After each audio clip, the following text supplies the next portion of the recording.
Hello everyone, welcome back to my YouTube channel Ravi Cloud Physics. Last time we have discussed about magnetic field at the axis of current carrying circular coil and now we will discuss about ampere circuital law. बच्चों आज जो हम पढ़ने वाले ampere circuit law के बारे में पढ़ेंगे. This law is very similar to Gauss law in electrostatics और ये लॉ बिल्कुल जैसे हमने फर्स्ट चैप्टर के अंदर इलेक्ट्रोस्टैटिक्स के अंदर फर्स्ट यूनिट के अंदर गोज लॉ पढ़ा था उसके जैसा ही है, सिमिलर टू. इसकी स्टेटमेंट लिखते हैं. First of all state that line integral of magnetic field state that line integral of magnetic field B around any closed path in free space is equal to absolute permeability का symbol क्या है, mu naught times the net current I passing through the surface enclose by the close path. ठीक है, अब इसको mathematically हम कैसे लिखेंगे. देखो आपको मैंने बताया ये क्या है, लाइन इंटीग्रल. देखो बच्चों इंटीग्रेशन होते हैं तीन टाइप के होते हैं. एक तो लाइन इंटीग्रल, एक होता है सरफेस इंटीग्रल. सरफेस इंटीग्रल का कंसेप्ट हमने इलेक्ट्रिक फ्लक्स के अंदर यूज किया था और एक होता है वॉल्यूम इंटीग्रल. तो यहाँ हम बात कर रहे हैं लाइन इंटीग्रल की. लाइन इंटीग्रल देखो, लाइन डीएल ले लिया हमने, इंटीग्रल का सिंबल यूज कर लिया और मैग्नेटिक फील्ड बी का मतलब मैग्नेटिक फील्ड. तो ये होगा line integral of magnetic field is equal to mu naught times of total current. ठीक है, थ्रेडिंग डेट सरफेस या जो भी हमने क्लोज सरफेस कंसिडर किया है उससे कितना करंट पास हो रहा है, नेट करंट. तो आपको ये इसकी मैथमेटिकल फॉर्म है बच्चों, ये काफ़ी इंपॉर्टेंट है, ये आपको ध्यान रखनी. अभी हम इसका प्रूफ भी पढ़ेंगे. तो ये क्या है, line integral of magnetic field is equal to mu naught times of net current enclose by close path. ठीक है, तो बी डॉट डी एल का इंटीग्रेशन क्लोज पाथ के under is equal to mu naught I. ये हमारा ampere circuit law है. अब ये आपको बताता हूँ गोज लॉ के सिमिलर कैसे है. तो एक बार हम उसको देखते हैं. आपको पता होगा गोज लॉ ये था, फाई बराबर Q upon F sine note. ठीक है, फाई बराबर क्यू फाई ई बराबर Q by F sine note, या फिर फाई को हमने क्या लिखा था, ध्यान होगा आपको, ई डॉट. ये सब कुछ मैं कर रहा हूँ समझाने के लिए, आपको ये वाला नोट नहीं करना है, ये नोट करना है, ये वाला नोट नहीं करना, ये वाला भी नहीं करना है. फाई को हम लिख सकते हैं क्यू नोट. तो यहाँ आप देखो एक बार, बिल्कुल उसके जैसा कि नहीं है ये. अब वहाँ पे ये क्या था, क्यू क्या था, total charge enclose by the close surface. उस क्लोज सरफेस ने कितना चार्ज एनक्लोज किया था, टोटल चार्ज वो है. अब यहाँ पे आई क्या है, total current enclose by close surface. ठीक है, अब यहाँ पे मैग्नेटिक फील्ड की बात करते तो यहाँ पे आ गया म्यू नोट और यहाँ पे क्या था, एप्सिलॉन नोट था. और ये क्या था, इलेक्ट्रिक फ्लक्स था, यानी यहाँ पे क्या था, surface integral of electric field. और यहाँ क्या था, यहाँ पे क्या है, वह line integral of magnetic field. तो बिल्कुल उसके जैसा ही है. यहाँ पे भी करंट क्या हो रहा है, एनक्लोज होना चाहिए उस क्लोज पाथ के अंदर, और वहाँ पे भी चार्ज क्या होना चाहिए, एनक्लोज होना चाहिए, तभी वो कंसिडर होगा. ठीक है, तो यहाँ सरफेस इंटीग्रल, यहाँ पे लाइन इंटीग्रल, बात वही है. यहाँ पे भी ये म्यू नोट है, यहाँ पे एप्सिलॉन नोट इसकी जगह, यहाँ पे चार्ज है और यहाँ पे करंट है. अब आपको पता है हम पढ़ रहे हैं मैग्नेटिक फील्ड के बारे में, तो हम सिंपल चार्ज की तो बात नहीं करेंगे, क्योंकि चार्ज हमारा मोशन में होगा तो क्या जनरेट करेगा, करंट. तो करंट के कारण मैग्नेटिक फील्ड बनता है. तो यहाँ पे क्यू की जगह आई का कंसेप्ट आ गया, आप ऐसा समझो. ठीक है, तो Ampere circuit law is very similar to Gauss law in electrostatics. Okay, तो उसके जैसा ही है. आप इसको आई ई भी लिख सकते हो, यानी ऐसे भी लिख सकते हो, B dot D L will be equal to mu naught I E. I क्या है, total current enclose by the loop और क्लोज पाथ. मैं यहाँ पे लिख भी देता हूँ, आई क्या है, total current enclose by the close path, total current enclose by the close path. ठीक है, और लूप आई. अब देखो आपको क्या करना है, सबसे पहले आपको एक पाथ कंसिडर करना है. सपोज करो ये पाथ है कोई, मैं इसे रफली इसको डिजाइन कर रहा हूँ.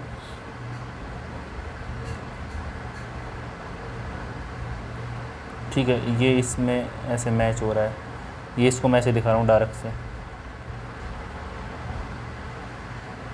ये कोई क्लोज पाथ है, ठीक है।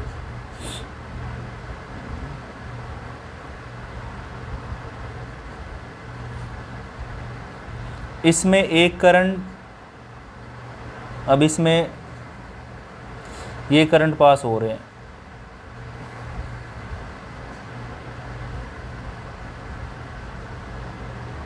ये करंट I1 ये जा रहा है, इस साइड जा रहा है, ठीक है। एक करंट है I2, ये करंट आ रहा है बाहर की तरफ, ठीक है। ये मैंने एरो से इसकी डायरेक्शन की है, और ये क्या है, क्लोज पाथ मैंने ऐसे, ये क्लोज पाथ ऐसे कर रहा है ट्रांसफर, ठीक है, ऐसे। तो आप इसको समझ सकते हैं ऐसे। तो इसके लिए एम्पीयर सर्किट लॉ हम कैसे लिखेंगे, B.dl line integral of magnetic field, ये कहता है is equal to mu naught times of total current in close.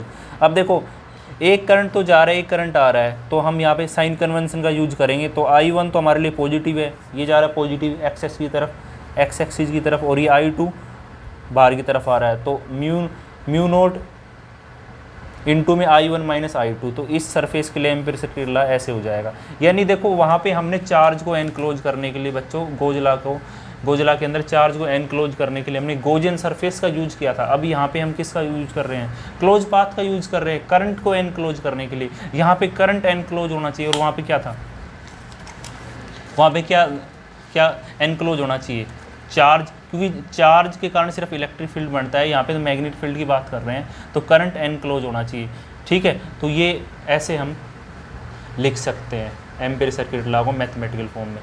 अब इसका प्रूफ पढ़ते हैं बच्चों, इसका क्या पढ़ते हैं, proof.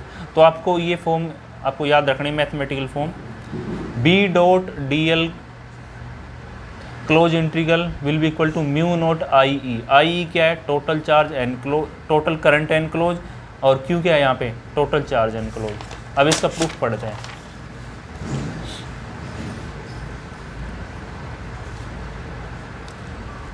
Proof of ampere circuit law. अब बच्चों इसका प्रूफ है ना, बुक के अंदर दो तरीकों से गिवन है, आप कोई भी तरीका यहाँ पे फॉलो कर सकते हो, ठीक है। मैं इसको प्रूव कर रहा हूँ by taking a circular close path. मैं एक सर्कुलर क्लोज पाथ लेके इसको प्रूव कर रहा हूँ। मैं लिख भी देता हूँ, by taking a circular close path. मैं एक सर्कुलर क्लोज पाथ लेके इसको प्रूव करने जा रहा हूँ, ठीक है।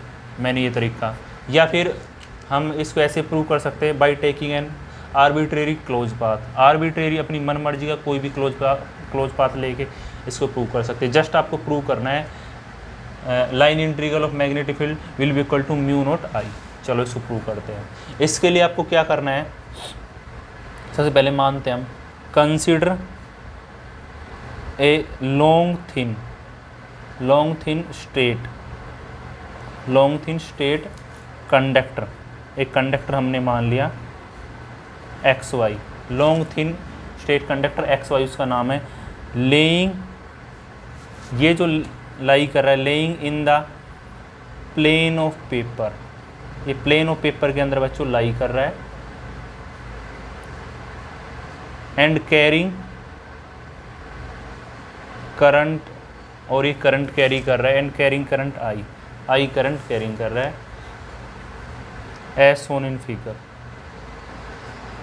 आपको जैसा कि इसके अंदर ये होने फिगर के अंदर, ये मैंने कंसिडर कर लिया स्टेट कंडक्टर बच्चों, ठीक है। ये स्टेट कंडक्टर हो गया, और ये XY स्टेट कंडक्टर है। ये करंट कैरी जो कर रहा है बच्चों, कितना कर रहा है, I करंट ही कैरी कर रहा है, ठीक है। ये मैंने ऐसे I करंट ये ऑफ कर दिया इसको,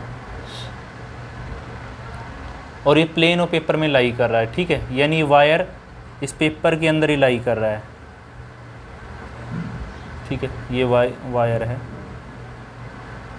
ये ऐसे मैंने सॉल्व कर दिया वायर, ये X, ये एंड X है, ये एंड Y है, ठीक। अब आपको पता है अगर इस वायर के अंदर करंट फ्लो हो रहा है, यानी ये पेन है, पेन के अंदर अगर करंट फ्लो हो रहा है, ऐसे पेन स्ट्रेट है, तो अगर थंब की डायरेक्शन में करंट फ्लो हो रहा है, तो मैग्नेटिक फील्ड लाइन ऐसे बनती है सर्कुलर। तो ऐसे यहाँ पे मैग्नेटिक फील्ड लाइन ऐसे क्रिएट हो जाएंगी। तो ऐसे आपको यहाँ पे काफ़ी क्लोज लूप मिलेंगे।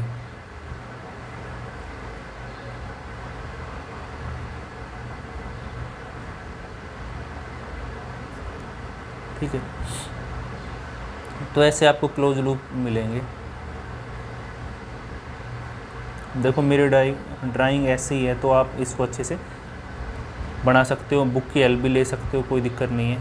ये वैसे इसको, ये मैंने लूप की डायरेक्शन सोफ की है। ठीक है, यानी यहाँ पे सपोज करो, यहाँ पे आपको कैलकुलेट करना है पी पॉइंट पे, और इसकी जो डिस्टेंस है यहाँ से वायर से बच्चों को कितनी आर है, कितनी है आर। ठीक है, ये आर है। तो आपको एक चीज़ पता है, magnetic field produce around the conductor is shown by concentric circle perpendicular to the plane of paper. ऐसे सर्कल बनाने पड़ेंगे, concentric circle perpendicular to plane of paper with their centre lying on the conductor, और उनके centre उस पर conductor पे लाई करेंगे। ठीक है, ये है, ये मैंने उनको सोल्व किया मैग्नेटिक फील्ड लाइंस को। अब आपको पता है एक स्ट्रेट कंडक्टर के कारण पॉइंट पी पे मैग्नेटिक फील्ड कितना बनेगा, आपको ये भी गिवन है डिस्टेंस। ठीक है, the magnitude of magnetic field at point P will be, कितना होगा बच्चों? सपोज करो बी है, वो फॉर्मूला क्या होगा पहले आपने कैलकुलेट कर रखा है, μ0/4 2I बाई आर। वहाँ पे हमने ए माना था, ये डिस्टेंस कितनी है आर मान रखे, पॉइंट पी पे कैलकुलेट कर रहे हैं तो आर, और इसको और भी लिख सकते हैं μ0I 2πr, equation number first. अब यहाँ पे मैग्नेटिक फील्ड की डायरेक्शन बच्चों किधर होगी? Direction of B is along the tangent to the magnetic field line. Magnetic field की डायरेक्शन इसके अलोंग होगी, इसके टेंजेंशियल लाई करेगी ऐसे। अब ये ऐसे है, ये तो ऐसे है, तो ऐसे लाई करेगी ये टेंजेंशियली। ठीक है, अगर इस पॉइंट पे देखें मैग्नेटिक फील्ड की डायरेक्शन ऐसे, डीएल वेक्टर की भी डायरेक्शन भी ऐसे होगी, यानी इन दोनों की डायरेक्शन सेम है बी और डीएल की। देखो ये अगर पेन है, कैसे समझाऊँ आपको, ये मान लो ये पेन है तो ऐसे है, अगर मान लो मैं यहाँ पे कैलकुलेट करूँ मैग्नेटिक फील्ड की डायरेक्शन तो ऐसे दोनों की सेम होगी इस पॉइंट पे, क्यों डीएल इस क्लोज सरफेस का जो लेंथ एलिमेंट है वो भी डीएल, ठीक है, इस साइड होगा, और मैग्नेटिक फील्ड भी, मैग्नेटिक फील्ड की डायरेक्शन हमें किसके अलोंग मिलती है? Along the magnetic field line, और उसके लिए हम क्या ड्रा करते हैं? टेंजेंट, तो दोनों की डायरेक्शन सेम होगी। ठीक है, अब आपको इसके बाद क्या करना है, take a small element of length dl, एक स्मॉल एलिमेंट आपको कंसिडर करना है of length dl of the close path at P. ठीक है, एज आपको पता है direction of B and d l is same, दोनों की डायरेक्शन सेम है, आपको पता है at direction of B and d l is same, that is angle between them कितना है? 0। दोनों के बीच एंगल कितना है? 0। तो हम अगर दोनों के बीच एंगल 0 है, then line integral of magnetic field will be कितना होगा? Close integral B dot D l. ठीक है, दोनों के बीच एंगल 0 है, तो बी डॉट, इसको खोलते तो ए डॉट बी को खोलते तो क्या आता है? ए बी कोस थीटा, तो बी डी एल कोस 0 कितना, और कोस 0 1 होता है, तो ये क्या होगा? B d l. अब बताओ, अब बी को तो हम बाहर लिख सकते हैं, बी कॉन्स्टेंट है और डी एल अंदर। ठीक है, बी कॉन्स्टेंट और डी एल अंदर। अब इसको कैसे लिख सकते हैं बच्चों? इसको देखो, इसको हम ऐसे लिख सकते हैं, बी की वैल्यू है, इक्वेशन फर्स्ट है μ0I 2πr। अब डी एल, डीएल का इंटीग्रेशन मैंने आपको बता रखा है, इंटीग्रेशन का मतलब क्या होता है, जस्ट समेशन। अब देखो अगर हमने ये डीएल एलिमेंट माना है छोटा सा, ऐसे डीएल एलिमेंट यहाँ भी मान सकते हैं, यहाँ भी, यहाँ भी, यहाँ भी डीएल डीएल, तो ऐसे काफ़ी डीएल होंगे और उन सभी का एक डीएल का इंटीग्रेशन करेंगे तो ठीक है, इस लूप का सरकमफ्रेंस आ जाएगा, सरकमफ्रेंस। मैग्नेटिक फील्ड लाइन ये सर्कुलर है, तो इसका सरकमफ्रेंस कितना होगा, 2 पाई आर ई। कितना होगा बच्चों, 2 पाई आर ई। तो इसकी जगह क्या लिख सकते हैं, मैं यहाँ पे लिख रहा हूँ, मैंने क्या लिखा है, डीएल को 2 पाई आर, ठीक है। तो ये कैंसिल हो गया, तो कितना आ गया, म्यू नोट आई। हैंस हम क्या लेके चले थे, बी डॉट डी एल को हमने किसके बराबर प्रूव कर दिया, म्यू नोट आई, ठीक है। तो ये हमने प्रूव कर दिया, हैंस प्रूव लिख सकते हैं इसकी जगह, ठीक है। तो ये हमने एम्पियर सर्किट लॉ को प्रूव कर दिया। तो काफ़ी सिंपल है, आगे हम इसकी एप्लीकेशन भी पढ़ेंगे, ठीक है। तो ये था एम्पियर सर्किट लॉ के बारे में, हमने इसको प्रूव किया by taking a circular close path. I hope you will enjoy this lecture. If you really enjoy this lecture, please like and share and subscribe my channel. Thanks for watching. Be safe and stay at home.